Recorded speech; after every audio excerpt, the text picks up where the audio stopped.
Welcome to the Zoom world and the Brady Bunch screen. We have such an incredible panel tonight, and I feel so incredibly honored to be with such distinguished company. Representative Khanna, oh my goodness, progressive, representing California's 17th district. You were a co-chair of Senator Bernie Sanders' 2020 presidential campaign. You've taken on corporate monopolies, and you have a plan to combat climate change that will create millions of jobs in the clean energy sector. I cannot wait to talk to you about that next year. You've also fought to get rural broadband internet to every household with a 21st century internet bill of rights. Thank you. Texas needs it so badly. And you're one of a small group of representatives that has rejected all PAC money. So thank you. Thank you for being here. Really appreciate it. Thank you. And Professor Zephyr Teachout has been a champion for campaign finance reform for many years. She led the Mayday PAC in 2015, an organization dedicated to campaign finance reform, and has joined a lawsuit challenging President Trump's violations of the Emoluments Clause. She's also been a Democratic candidate herself for Congress, Attorney General, and Governor, and has served on the board of Let America Vote. She is an associate professor of law at Fordham Law School and is the author of the book Break 'em Up, Recovering Our Freedom from Big Ag, Big Tech, and Big Money, which came out almost a month ago, not quite. And when I get to read again, November 4th, I'm adding your book to my list.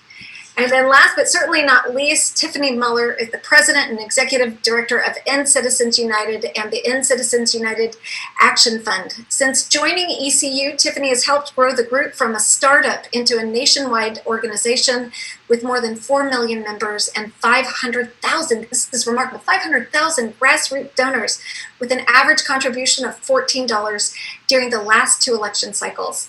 Tiffany began her career in government politics when she became the first openly gay public official in Kansas in 2004 as a member of the Topeka City Council. I have a Topeka story, but not for tonight, for another time. And then went on to work for Governor Kathleen Sebelius as her research director. Tiffany has also worked as the vice president of political operations at Victory Fund in a record-breaking year for LGBT candidates that included electing the first openly LGBT U.S. senator and doubling LGBT representation in Congress. She served as chief of staff to 2 members of Congress and was deputy political director at the Democratic Senatorial Campaign Committee, where she's worked with top-tier Senate races across the country. Thank you so much, everybody, for being here. Representative Khanna, I know your time is limited with us tonight, so I would like to turn the floor over to you and let you share with us your work on getting big money out of Congress, and also your work in not electrifying the United States, but bringing broadband to the United States. Well, Julie, thank you so much for hosting this, for having me. It's great to be here with Tiffany and Zephyr, who I admire and appreciate this panel and everyone tuning in. The biggest challenge, in my view, of our democracy is the role and pernicious role of big money in formulating policy. And it's not that it is simply the corruption of an individual member of Congress getting contributions and voting a certain way. And in many cases, it's far more subtle than that. And what has happened is that these extraordinary industries have the opportunity to put millions and billions of dollars in special independent expenditures. They have the opportunity to give millions and billions of dollars to party committees. And so they create a fear in terms of doing policy that would be transformative. So when you have the healthcare industry or the pharmaceutical industry or the defense contractor industry, it's not that they're individually buying off members of Congress. There may be a few where they're directly casting votes based on contributions. It's that the threat of having millions of dollars come in to party committees, the threat of having millions of dollars or billions of dollars spent on independent expenditures makes the party apparatus, the critical people on staff reluctant to take action such as Medicare for All or the Green New Deal or real reform on prescription drug prices. So what is the solution? I mean, the one solution which I've advocated for is what Bruce Ackerman and Larry Lessig have proposed, which is let's swamp, if we can't eliminate private expenditure under this court, and I'd be for eliminating these massive independent expenditures that Citizens United make constitutional. Maybe we can at least make those contributions far less meaningful if we overwhelm them with citizen contributions by turning every citizen into a donor, by basically making every voter a donor and dwarfing the private expenditure. And so that, I think, is a one reform way forward. And Bernie Sanders, has shown this, or Ocasio-Cortez, or people who have large followings, but not everyone has that ability. But what if everyone had the ability to raise money that way instead of relying on these special interests that can move the ball forward? I think that's a fantastic idea. I would love that. And not my idea. I mean, I'm just proposing it. I love it. I love the Larry Lessig and others, but we're pushing it forward in Congress. It's putting the power back into the hands of the people, rather than these special interests and these corporations that have removed that power from the populace. And just, as a casual observer, even, people can clearly tell that over these past 10 years since the Citizens United decision was rendered, and for those of us who are not familiar with the Citizens United decision, I'm going to allow Tiffany to explain that, but you can see how people and candidates and elected officials have sided with their donors rather than their constituents. So Tiffany, will you please explain to us what the Citizens United decision meant? Well, sure. I think if you want the legal explanation, we should definitely turn it over to Zephyr. However, I will give the very boiled down version, which is 10 years ago in January 2010, the Supreme Court made, I think, what at least those of us on this call feel like was one of the most disastrous decisions of our lifetime in the Citizens United ruling. And it basically took these two really terrible ideas and it put them together. And it said money equals speech, and corporations are people. And it allowed for the unlimited flooding of contributions to come into our elections. And what we've seen since then is a massive increase in expenditures in our federal elections. As a matter of fact, we've seen $4.5 billion of outside special interest expenditures in our federal elections over the last 10 years. That's about a 900% increase from the cycle before Citizens United. Right there in Texas, it's been $108 million that's flooded in. And what that does is it has meant that Zephyr actually has really good experience with this in her own race. It has meant that too often, rather than two candidates talking about who they are, what they believe in, what their priorities are, instead it's these innocuous sounding outside organizations with names like Americans for Better Puppies, spending the most amount of money in a race and being able to not disclose their donors, hiding where their actual funding is coming from and what the real purpose behind their expenditures are. We've actually seen the Supreme Court actually thought that disclosure alone would mean that we would be able to hold these donors accountable and the elected officials accountable. But what we've seen is that actually disclosure has decreased, that rather than 85% of election expenditures being fully disclosed and transparent, we only know about where half of the money is coming from. And as the congressman said, what we see over and over again is that this money is now controlling the outcome far too often in Congress. So prior to Citizens United, just to take one of the examples, climate change, there were 14 instances of Senate Republicans joining with Senate Democrats to address climate change. 14. You know how many there's been since Citizens United? 0. And a big part of that is because the oil and gas industry is one of the biggest contributors to these outside interest groups. And the very threat of that spending is what makes it so dangerous. You have the direct contributions that are going to candidates. You have the outside special interest money that's flooding in, and it's all creating a system where the congressional outcomes have been broken and where there's dysfunction and paralysis. And if you trace that back, whether it's pharmaceutical prices or gun violence or climate change, you can trace it back to the special interest money breaking that system. Absolutely. You could even trace Saturday's vote. Representative Roger Williams, the congressman I'm running against, voted against funding the Postal Service, and he takes tens of thousands of dollars from UPS and FedEx. So it clearly, you follow the money, you can follow the vote. You know how the vote is going to land. Professor Teachout, do you want to add anything to that? Well, first of all, thank you so much for being part of this really important conversation, and maybe we'll talk about it more, but it is so important to have reformers in Congress, that reformers like Congressman Khanna make an enormous difference in the energy that is brought to this issue, and it's an incredibly urgent issue, and I'm very proud to be on such an incredible panel. As Tiffany was speaking, I had forgotten my own experience. I was going to talk a little bit more, but in a race for Congress, there were two hedge fund managers, Mercer and Singer, who both spent $500,000. It's a lot of money in supporting super PAC, supporting my opponent.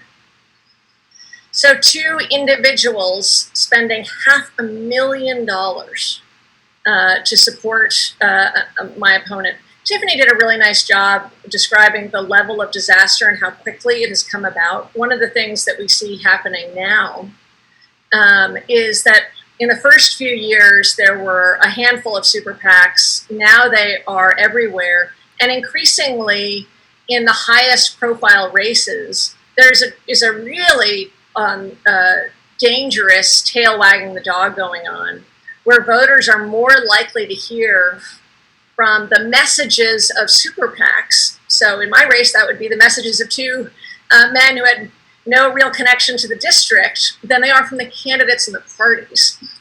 So then the debate is between super PACs, not between candidates and parties who should be really driving the discussion.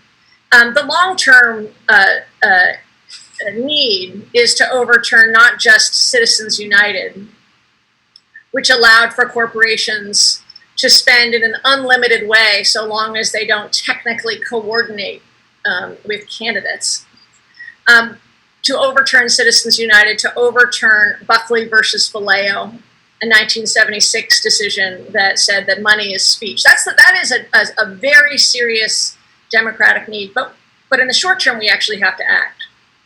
And I want to talk about two different ideas that I'm very interested, Julie, in hearing about what you are bringing to the table, which I think is quite exciting.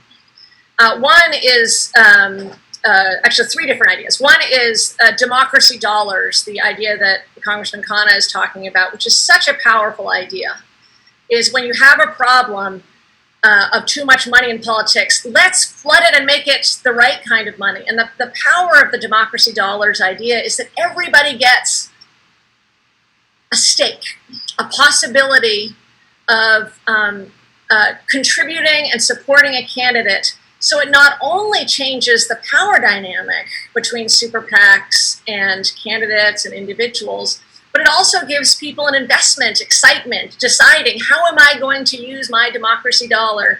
I have to decide, I have to engage.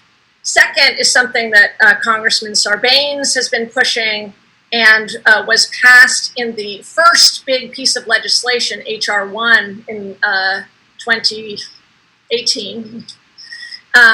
Which is matching funds so that small dollar contributions can get multiplied.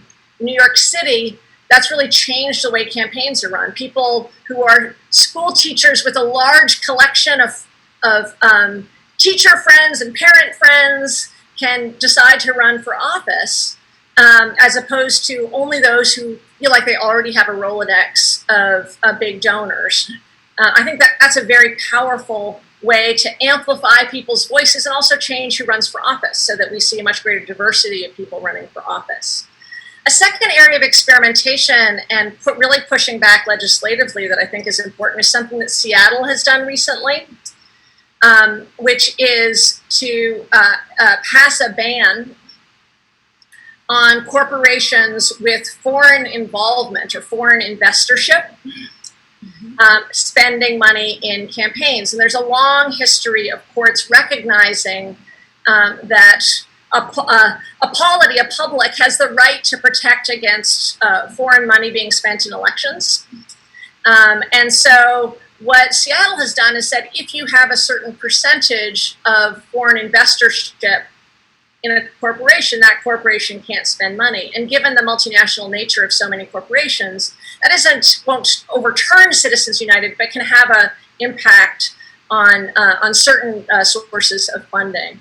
And then I'm really interested to hear what you are, the plan that you're proposing and pushing forward, because we need both the long-term vision, but we also need the energy. And it's a really tough and absolutely critical election this year.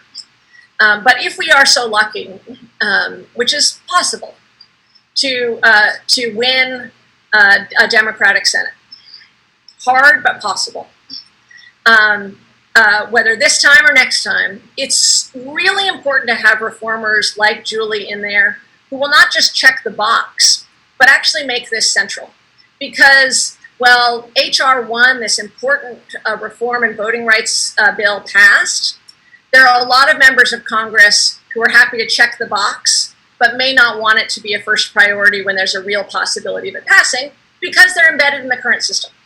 So reformers who are going to go in there and make this a top priority have the potential for really transformational change. Well, thank you. I appreciate that. And Representative Khanna, I do want to be mindful of your time. So if at any time you need to pop out, you are welcome to. And I want to just acknowledge and appreciate the time that you have spent with us. When I got into the 2018 election cycle, it really was, I felt out of desperation. I have a son with a lot of healthcare issues. And I literally looked at my husband and said, I have a terrible idea. I need you to talk me out of it. I'm going to run for Congress. And he didn't talk me out of it. And really, I thought if I just share with people my 15 years of healthcare finance experience and expertise, we'll all see that, yes, everybody should have healthcare in America. And quickly, what I realized is that not when big money is involved, and not when special interests are involved, and not when the status quo wants things to be status quo. And so prior to joining a healthcare or a hospital company, now 17 years ago, I was in the tax world for about 5 years. Came out of law school, I was in the tax world. And I thought, well, wouldn't it be remarkable if we could revoke the tax exempt status of corporate PACs and super PACs? And what if we implemented an onerous enough tax rate that you could discourage the investment to begin with? And that's what I like about the tax code. It can operate as a carrot and a stick. You can encourage investment in certain areas by luring, or using incentives and tax credits, but you can also discourage investment with a tax rate, and a high enough tax rate will discourage investment. And imagine if you actually could create a revenue stream. And I really actually got this idea. I have to give credit where credit is due. The Citizens Climate Lobby with the carbon fee and dividend, they wanted to create a revenue stream that would be dividended back out to households. I said, well, what if you created a revenue stream that could fund publicly financed campaigns or healthcare or education? That you could create this revenue stream. And I kept thinking, the more I thought about it, I was like, it would be great to have this funding stream for candidates who want to step into the space that don't have the Rolodex of donors. I certainly didn't have that. You know, when you're a young mom, and I was a very young mom, 17-year-old mom, and then I continued to have kiddos, your network isn't as expansive as if you go, kind of climb the ladder of college, law school, career, then children. And so when I set out to do this, it was really an arduous task to get people to take me seriously. And the funding for running a campaign, it is like a small business or a large business. And this would be one of the ways we could mitigate some of the harsh effects that Citizens United has brought upon our country for the last 10 years. That's a really fun idea. I like it a lot. And what I like about it is that you're trying to figure out, how do you address those initial questions that every candidate is asked, which is, how much money can you raise, and can you take like a year and a half off to run a campaign? And it's why we have, in Congress, over half of our elected officials are millionaires, right? And too few of them come from backgrounds where they have had to really struggle with which bill are they going to pay this month. As you said earlier, there's only one single mom, I think, right now in Congress, Katie Porter. And it matters who's at the table. It matters who's having these discussions. In Seattle, the voucher program that we've seen there has actually led to more people of color being elected, more younger people being elected, more people without big, vast wealth networks being elected. It has also meant that more people have stepped in to be citizen donors, as both the Congressman and Zephyr were discussing, that we actually have seen more participation across the board, from people running for office to people giving. And it is these kind of ideas we're all talking about the same thing, which is how do we give power back to people? How do we make sure our democracy is really representing the people and not just the special interest, or not just those who can afford to write the biggest checks? So I just wanted to say that I think that's an incredibly exciting idea. Well, go ahead, Professor. Go ahead. I just wanted to jump in on another idea that had come up earlier and just really underline it, because I think it's important. It's something Congressman Khanna said earlier about super PACs, and it's about the fear and the role that fear plays. So I had an experience in my campaign. This isn't from my scholarship. This is from running for office, where I was involved in a lawsuit, actually, which is ongoing, seeking to undo single candidate super PACs, that even if the logic of Citizens United holds, we're arguing, it's a very strong argument, because the logic of Citizens United assumes general interest, they weren't called super PACs at the time, but or general candidate interest, not supporting individual candidates. So I'm involved in that lawsuit.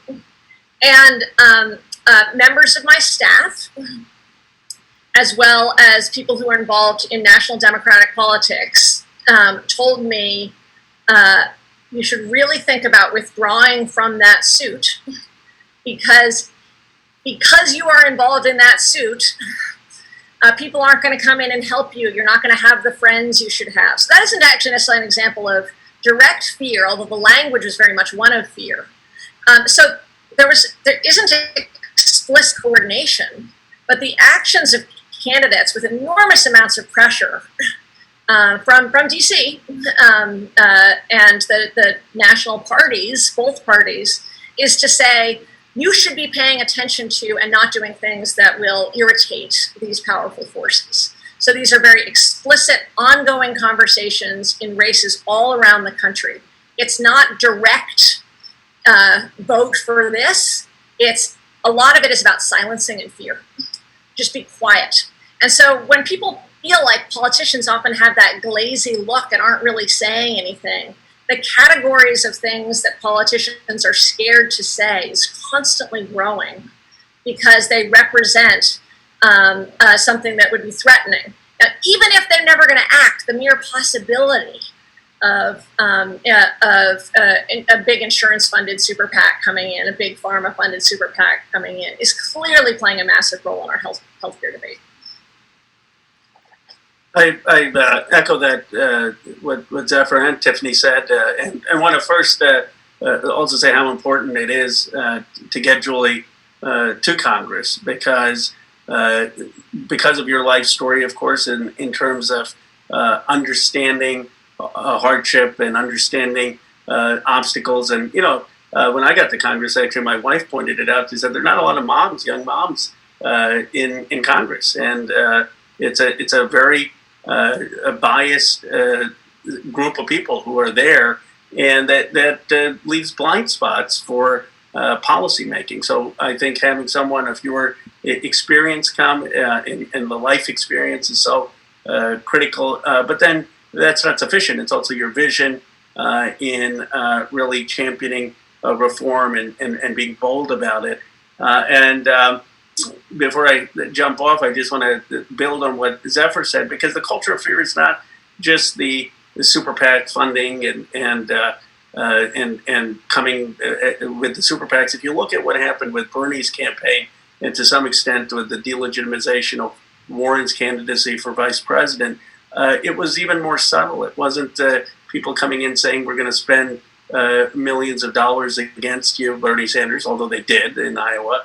It was punditry and articles appearing in mainstream media saying this is too outside the mainstream, this is unelectable, this is not going to resonate with the American people, and the molding of conventional opinion to defend status quo interests. And so unless we have reformers fueled with grassroots funding that have alternative networks to get their message out, like we're doing tonight, which don't rely on traditional avenues and traditional punditry, we will never get beyond the conventional opinion. And a lot of times I think people underestimate the role of conventional opinion in shaping large defense budgets and consensus. It's not as simple as quid pro quo corruption, though that exists. It's more difficult, actually, because it is the entrenchment of a certain ideology. And the only way we overcome that ideological entrenchment is to have candidates like you bringing a totally fresh perspective and willing to stand up for that. So, of course, I'm all in on your race, and I appreciate this conversation. You've already got some great people advising you. Thank you. Thank you so much. I also think we have to, as we motivate younger people to get involved in the process, I think we've got to, and in fact, I do, when I go, and Professor, you probably speak to this as well in your classes, but we've got to inspire them to expect more from candidates now than what our generation and the generation before us expected. We expected corruption. We expected them to be part of some sort of system where they weren't going to listen to us. And I cannot believe that I lived that for, until Trump was elected. Kind of woke up out of my, haze and decided that those aren't the sorts of candidates I wanted to support anymore. It's just whoever, was on the commercial right before an election. So when I speak to kids on campuses, I said, please expect more from your candidates and look to see where their funding sources come from. Pay attention to that. Because if their funding sources are coming from industries that you are not aligned with, they are not going to vote in your interest. And if you need to pick up the phone and say, hey, I need you to help, please vote to keep the Affordable Care Act alive. Please vote for Medicare for All. They're not going to do that if they're getting money from insurance companies or big pharma or, the defense industry. They're not going to vote to cut military spending. It's watch the money, how the vote's going to be. What do you share with, Professor, what do you share with students on campus? Well, one thing I will say is that I have a rule of thumb is that I think if somebody hasn't shown that they're gutsy and willing to challenge power before they run for office, they're probably not going to start when they get when they start getting swamped with fancy people.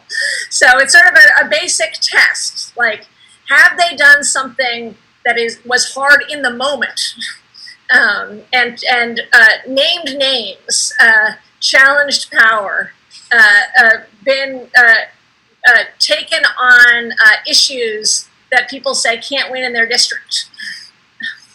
Which Julie certainly has. So that is, for me, that's a test. Is there's a checklist approach sometimes to issues, and there's some issues that are so important to me that I ask everybody. But there's also just a power approach. Like, is this somebody who's willing to take on power? And we need that because we need those leaders in Congress, and we need that because we need a Democratic Party that is going to take on power. We've had a Democratic Party that has basically said, I'm going to work with the middleman who is sucking value out of society, instead of, no, my job in the party is to take on the middleman and to make sure that people have really good wages, that small businesses can survive.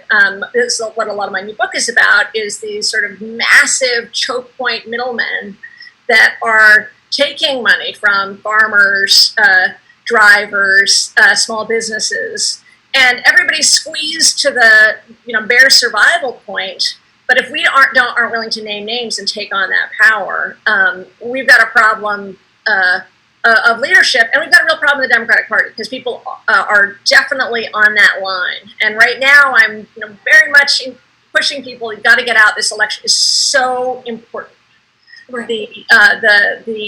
What Trump is doing to erode our institutions and the incredible, deadly racism that he is inflaming is so awful. And his just profound corruption is so horrific. But I got to tell you, it's a lot easier when I have Julie Oliver to say, and we've got these exciting people who are Democrats fighting for progressive values, who aren't scared to name names, say who did what to whom. I basically am done with passive language politics. If you're not going to say who did it, then you're going to have a really hard time connecting with not just young people, but people who are feeling really not wrongly, but feeling like they have been, to put it politely, screwed. Right. And I think, I see this moment as these two major moments in American democracy: 2008, the financial crash, and 2010, Citizens United. These are body blows. And together they have led to so much accelerated poverty and hopelessness and despair. And it's not just about low wages, it's about powerlessness. So I've been very inspired by your campaign. I love the idea of imagining you there with your tax expertise, grilling people. And I also really love on Money in Politics, what I'm really excited about is just, let's go on the offense. Yes. Let's push out ideas. Like, let them fight back. Let's push out ideas and not start from a position of defense. Like, the people are with us. They do not want these Goliaths roaming over people's lives and our politics. So, like, come out with new ideas, push it, gain support. Like, wait.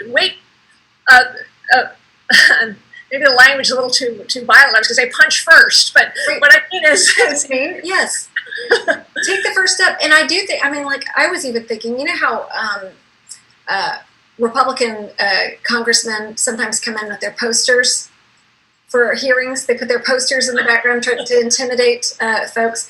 Like, how funny if we turned the tables on them and put a poster of who all their donors were in a committee hearing.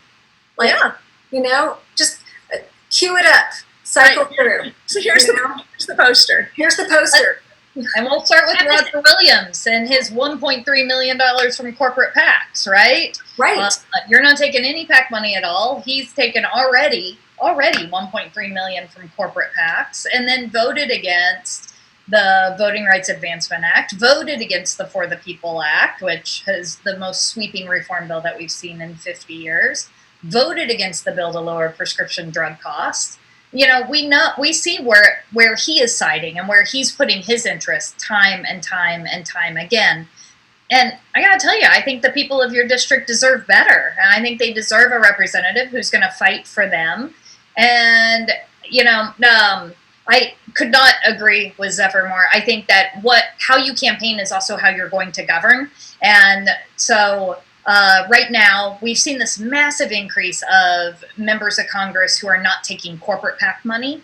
And by massive, I mean, prior to the 2018 cycle, there was only seven members of Congress not taking corporate PAC money. There's currently 63, which is a huge increase, and it's still barely over 10% of the members of Congress, right? That's so important, yeah. So you still have about 88% of members of Congress who are engaging in that kind of transactional politics. And you're going a step further. You're joining folks like Congressman Khanna, Congressman Sarbanes, you're going full Beto, as I used to call it, right? Like, you're doing all people, no PACs. And that means for everybody watching, let's make this really clear. We need your help, because Julie's campaign is on the move. It's got momentum. We can flip and win this district, and we need her in Congress, and we need her voice. But she's going to have these special interests, these big checks coming in against her, and so she needs your help. So, Julie, what's your website? JulieOliver.org. JulieOliver.org, and she needs you to go to JulieOliver.org right now, and she needs you to give $5 or $10 or $15. And she needs you to sign up to volunteer, because campaigning in a pandemic is even harder. And she needs your help contacting all these voters and making sure that they have a plan to vote and they know how to vote, and that they're going to get out and vote. And so JulieOliver.org, because look, There is one way that we beat big money, and it is by all of us joining together. Our voices are louder than theirs. We have the people on our side, and if we all join together, I truly believe we can win. And we have seen what can happen when we just increase the number of folks not taking corporate PAC money from 7 to 63, is we got the For the People Act passed through the House. That is not an easy thing to have gotten done, but we got to go further. We have to now get it signed into law. And we need people like Julie who are also going to come and bring other ideas and new ideas and keep pushing the envelope. So, thank you. Well, thank you for that. I appreciate that. But it is true. We have to think out. If we ever want to be a people that are governed by representatives who care about us, let's get the money equation out of this. And it does, I'm not going to lie, it does cost money to run campaigns. You know this, Professor, from your runs. It is. Each one of these, you're taking on a small business. You're bringing on staff. You're having to buy supplies. You're having to, buy advertising. And so it would be wonderful if we could just create a level playing field for the folks who are stepping into this space so that somebody didn't have a financial advantage over somebody else. Because that person with the financial advantage isn't always, and I would say probably infrequently, is the better choice over somebody who is not financially advantaged. And you certainly don't want, when you're talking to folks in communities about what keeps them up at night, it's, how do I put food on my table? How do I, in a pandemic where I've been laid off, how do I ensure that I can continue to pay my rent? How do I, if I have to go back to work, how can I be safe? How do I send my child back to school? What if there is no school and I have to go to work? And people like Roger Williams, who take money from oil and gas and insurance industry and automotive industry and financial services industry, which, y'all, he sits on the financial services committee and he takes money from banks. How do you think he's going to vote? When it comes to, you mentioned it earlier, the 2008 financial crisis, where we saw so many people displaced from their homes and lose their homes. And nothing was done other than a giant bailout for banks. And they weren't helping people. They were not keeping people in their homes. How do you think Roger Williams is going to vote in that case? These are real issues. It's why we have to demand something so different than how it's been done, not just for the last 10 years, but even before that. Right.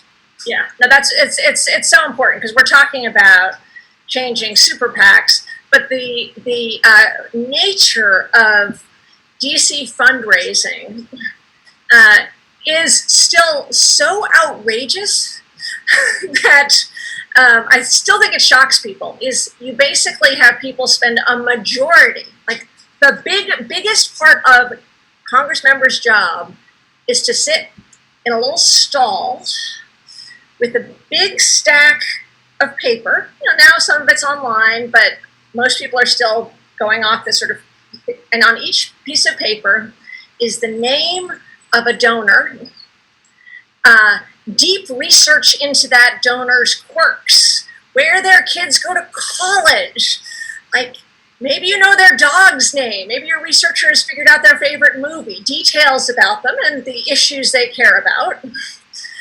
And candidates for office and Congress members just sit there and make phone call after phone call asking about the dogs and the kids and hearing like, well, you're taking that, you're talking a little bit too much about public education.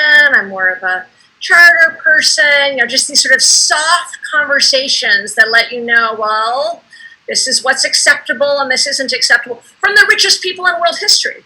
And this is the day job. And even when people go in, this is why you need to bring in fighters, because if people go in thinking they might do something, if you take an empathetic person and have them sit and talk to the richest people in the world for 60% of the time, they're suddenly going to become empathetic to the concerns of the richest people in the world, not empathetic. I will tell you, big donors do not talk about dental care.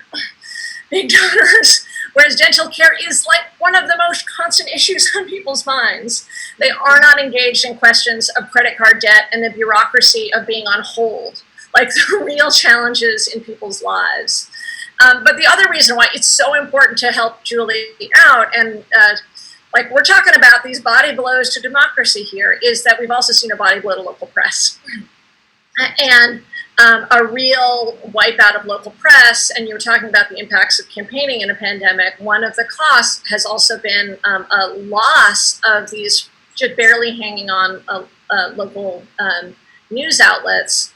And what that means, why is that connected to campaign finance reform? It's so connected. Because if you have a consistent drumbeat of people hearing about voting against the post office, the single most popular federal agency, if they were hearing about that constantly from their local press, then the candidates and the super PAC and the PAC money matters less. But when you have diminished local press, the only voices people hear are the paid advertisements and occasional local press. So this is why your low dollar contributions really matter, because people who used to read the local paper aren't getting the local paper anymore. And so they're going to hear about who's voting against the post office, who's voting with big banks, who's voting against providing health care for all, because of your contribution. It's just harder and harder to have those substantive fights with less local news. Agreed. And I think, Tiffany, you could probably even talk to how is big money in politics tied to voter suppression?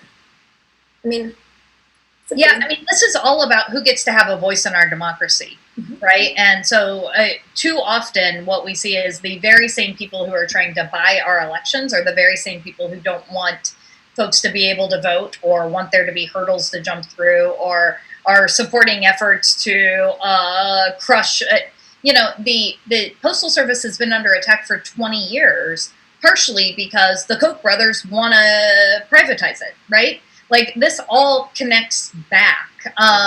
And, we understand it's why we merged with Let America Vote earlier this year. And it's because we actually understand that these problems are really intrinsically linked and our solutions have to be linked as well. And so we need to be making it harder or easier, not harder, for people to vote. And right now what we're seeing is all of this misinformation going on, that somehow there's massive fraud, or that your ballot's not safe if you mail it in, or that vote by mail-in is just good for one party and not the other, and none of those things are true, right? But because McConnell has been sitting on a bill that would have done so many of these things for more than a year and a half, because they won't pass the funding right now to protect the USPS, because they're not passing the funding needed to protect our elections. We have every single state and every single county making these decisions up on their own, right? Instead of voters being able to count on their right to vote being federally protected as it should be. And so we are fighting every day to make sure that we can both protect the right to vote and get big money out of politics, because this is all about making a democracy that is actually working for the people again. And, it's why HR 1 was kind of set up the way it was too, right? There was voting rights. How do we make it easier, not harder to vote? How do we make it to where there's not an obstacle course that you have to run in order to be able to vote? Get rid of gerrymandering, where too often politicians are picking their voters rather than voters picking their elected officials.